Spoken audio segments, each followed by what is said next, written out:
अंदाज में है कि हालात से मुसलमान न 1947 में डरा और न 2025 में खौफजदा है। हम अपने चाहे डॉक्टर जाकिर हुसैन रहे हो, चाहे फखरुद्दीन अली अहमद रहे हो, चाहे आपके अब्दुल कलाम रहे हो, सब ये मदरसों से ही पढ़ के ये मिसाइल मैन बने, ये भारत के प्रेसिडेंट बने, ये बहुत कुछ दिए हैं। सुल्तानपुर में समाजवादी पार्टी अल्पसंख्यक सभा के प्रदेश सचिव हाजी मोहम्मद हारून ने हमारे संवाददाता से विशेष बातचीत के दौरान कहा कि समाजवादी पार्टी आज देश में तीसरी सबसे बड़ी पार्टी है। आज अखिलेश यादव के नेतृत्व में पिछड़ा, दलित, वंचित और अल्पसंख्यक कदम से कदम मिलाकर चल रहे हैं। हमारे देश को पढ़े लिखे स्वावलंबी मुसलमान की जरूरत है, जो देश की भी सेवा करे और अपने परिवार की भी देखभाल करे। देखिए विशेष रिपोर्ट में हाजी मोहम्मद हारून ने क्या कुछ कहा। इस समय हमारी टीम सुल्तानपुर जनपद में, हमारे साथ समाजवादी अल्पसंख्यक सभा के प्रदेश सचिव हाजी मोहम्मद हारून साहब है। ये इस समय जो राजनीतिक परिदृश्य है, मुसलमान जगह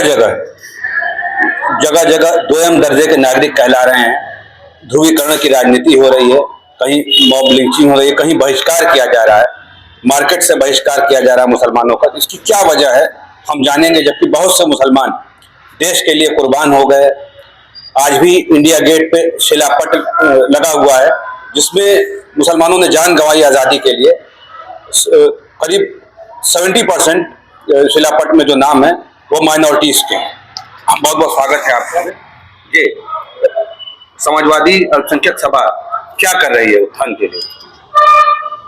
राजनीतिक रूप से अगर आप देखें तो मुसलमान समाजवादी पार्टी में रीढ़ की हड्डी का काम करता है, यानी बैकबोन है वो हमारी समाजवादी पार्टी का, मुस्लिम कम्युनिटी का। हमारी पॉपुलेशन के एतबार से समाजवादी पार्टी में जब से निर्माण हुआ है समाजवादी पार्टी का 1992 में, तब से उसके फाउंडर रहे, उसके जिम्मेदार साथी बड़े पैमाने पर समाजवादी पार्टी से जुड़ के पूरे प्रदेश में, क्या अब तो इस वक्त अल्लाह का फजल है कि समाजवादी पार्टी पूरे इंडिया में तीसरे नंबर की पार्टी है। सांसद के एतबार से आज की डेट में इनका जो कार्य, हम कॉन्स्टिट्यूशन के आधार पर समाज के अंदर कमजोरों का, मजलूमों का और पिछड़े वर्ग का, अल्पसंख्यक का और जो वंचित समाज है, दलित समाज है, इनका प्रोत्साहन करने के लिए समाजवादी हर जगह कदम ब कदम अखिलेश यादव के साथ लगी हुई। ये हमारा काम है। हम समाजवादी पार्टी के लोग बड़े पैमाने पर समाज के अंदर जितनी भी कुरीतियां हैं, और जो आपने एक बात कही कि हालात किस अंदाज में है, ये हालात से मुसलमान न 1947 में डरा और न 2025 में खौफजदा है। हम अपने सब्र का परिचय देते हुए हम वक्त के इंतजार में हैं कि वक्त ऐसा आए कि आम आदमी को हम राहत पहुंचा सकें, पूरे देश के अंदर, पूरे प्रदेश के अंदर। ये हमारा काम, इसी पर हम काम कर रहे हैं। कुछ एक धड़ा मुसलमानों का और भी पार्टीज हैं, तो वो कहते हैं कि दरी बिछाने का काम करते हैं मुसलमान समाजवादी पार्टी। इस पर क्या कहना है?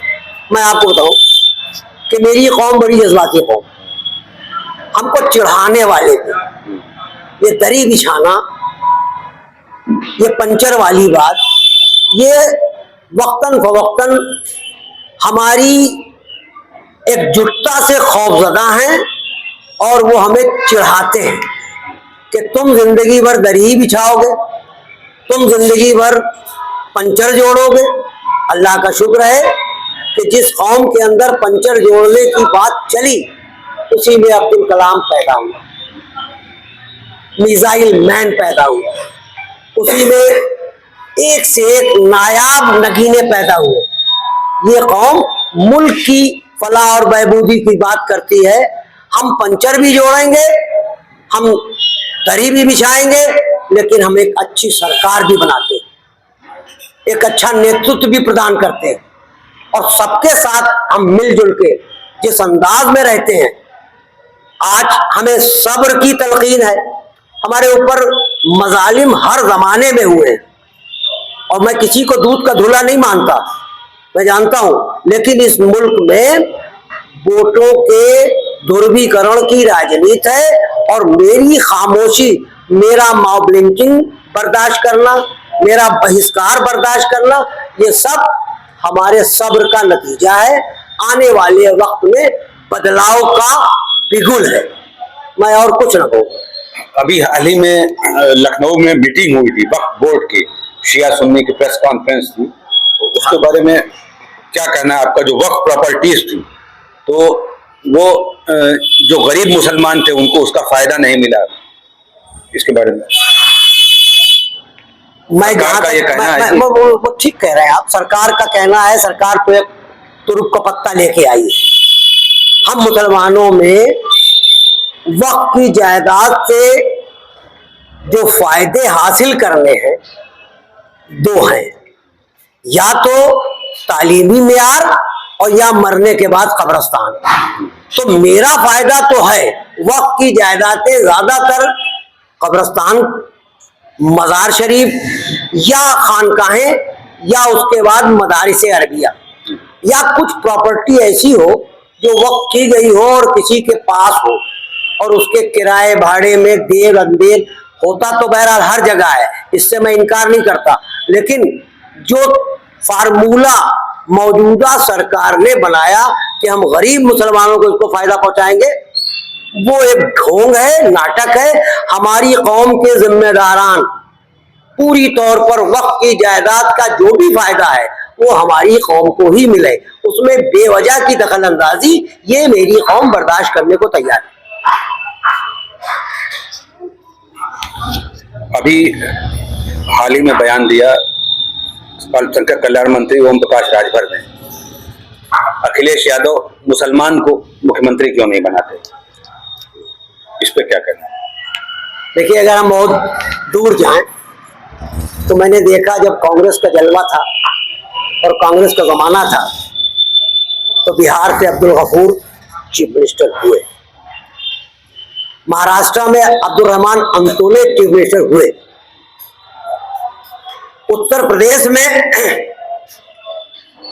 अभी मेरे पास वो मजबूत संगठन नहीं है। मैं समाजवादी पार्टी में एक जिम्मेदार सिपाही की हैसियत से कह सकता हूं कि अभी आपने तंज में सुना होगा, अखिलेश मुख्यमंत्री थे, लोग कहते थे कि मिनी मुख्यमंत्री आजम हम। मैं नहीं मानता कि मुख्यमंत्री बने तभी मेरी कौम का भला हो, मैं इस बात को कतई नहीं मानता। मुख्यमंत्री कोई हो, मेरी कौम का फायदा होना चाहिए। और उसको मैंने देखा कि रामपुर के अंदर जौहर यूनिवर्सिटी मुलायम सिंह यादव, अखिलेश यादव और समाजवादी के सहयोग से बन के खड़ी हुई, जिसको दुनिया की कोई ताकत नकार नहीं सकती। हमारे बच्चे, हमारी औलादें, हमारे आने वाली नस्लें उस रामपुर यूनिवर्सिटी में जो जौहर अली जनाब के नाम से मंसूब है उसका फायदा हासिल करी। इससे पहले आपने देखा अलीगढ़ में सर सैयद अहमद ने एक कुर्बानी दी और उस कुर्बानी का नतीजा कि वो अलीगढ़ यूनिवर्सिटी है। उससे पहले जामे मिलिया है जिसमें डॉक्टर जाकिर हुसैन साहब का खून पसीना लगा हुआ है, वो भी तो मेरी कौम के ही काम आ रही है। मैं ये कैसे कह दूं, मैंने कई प्रेसिडेंट दिए भारत सरकार को, मुस्लिम मुख्यमंत्री भी हुए, बहुत कुछ होता है। लेकिन ये सिर्फ चढ़ाने वाली बात, ओम प्रकाश राजभर अब्बास को तो ले गए थे अपने साथ, अब्बास अंसारी, मुख्तार अब्बास अंसारी को ले गए थे अपने साथ, रास्ते में छोड़ दिया। उनको भी सोचना पड़ेगा। मैं इस तरह के छोटे छोटे जो खुदरो दरख्त हैं इनकी परवाह नहीं करता, ये सब खुदरो दरख्त हैं। असली लड़ाई भारत में परिवर्तन की है जो इंडिया गठबंधन के साथ ही संभव है। इन छोटे छोटे नेताओं की बात में कोई दम नहीं। अल्पसंख्यक कल्याण अधिकारी मंत्री बने जरूर हैं, लेकिन किस मुसलमान का भला उनके माध्यम से, मैं नहीं जानता।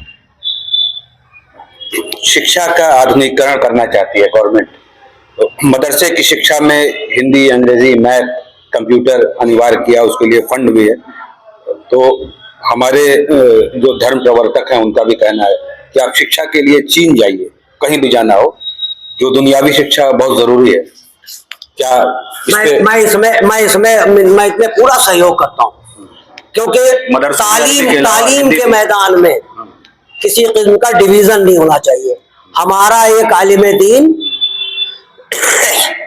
इंजीनियर बन के अगर उड़ता है तो भी कौम का भला है, देश का भला है। मैं खाली रट्टू मुसलमान नहीं चाहता, पढ़ा लिखा स्वावलंबी मुसलमान जो अपने भी परिवार को संभाचे और मुल्क की भी खिदमत करे, ऐसा मुसलमान शिक्षा की लाइन पर बिल्कुल तलबुल इल्म अला फरीज़तुन कुल्ल मुस्लिम आना चाहिए, होना चाहिए। और सीखने के लिए वलौकाना बिस्सीन, वो जो अल्लाह के रसूल सल्लल्लाहु अलैहि वसल्लम की हदीस शरीफ है कि अगर दीन सीखना है, दुनियादारी का तालीमी में तो तुमको चीन जाना पड़े तो जाओ, इसमें कोई दो राय नहीं है। सिचुएशन जैसी भी है हम उसके साथ हैं। ये गवर्नमेंट का सराहनीय कदम है। जो चीज अच्छी होगी उसके लिए अच्छाई अगर वो जमीन पे उतरता है आए, खाली फोकस में न रहा है, कागज पर न रहा है। हम कह रहे हैं 27,000 मदरसे, 24,000 मदरसे, ऐसा सुनने में आता है कि बंद कर दिए गए स्कूल और ये वो। क्या वजह थी? वो आज की मौजूदा सरकार बतावे, उसके पास बजट नहीं है, पैसा नहीं है, क्या नहीं है, या क्या तरह का। बंद करने से तो कोई लाभ नहीं होता, बढ़ाना चाहिए। स्कूल कॉलेज खुलने चाहिए। हम मदरसे के अंदर, हमारा मदरसा खुद है, हमारे यहाँ तमाम सुविधाएं वहां उपलब्ध हैं, कंप्यूटर सेक्शन भी है, बहुत पहले है, आज का नहीं है, एक जमाने से है। लेकिन अब आज के लोग कि मैंने ऐसा किया, तुमने ऐसा नहीं किया। देश आजाद सन 47 में हुआ था और कामयाब जिंदगी गुजारने वाले लोग उससे पहले के भी थे। यही मदरसों के पढ़े हुए लोग, चाहे डॉक्टर जाकिर हुसैन रहे हो, चाहे फखरुद्दीन अली अहमद रहे हो, चाहे आपके अब्दुल कलाम रहे हो, सब ये मदरसों से ही पढ़ के ये मिसाइल मैन बने, ये भारत के प्रेसिडेंट बने, ये बहुत कुछ दिए हैं। आपने अभी एक बात कही थी कि वहां लिखा हुआ है इंडिया गेट पर 65% मुसलमानों की कुर्बानियां इस मुल्क की तहरीक आजादी में शामिल हैं। और हम फख्र से कहते हैं ये देश मेरा है, मेरे बाप का है।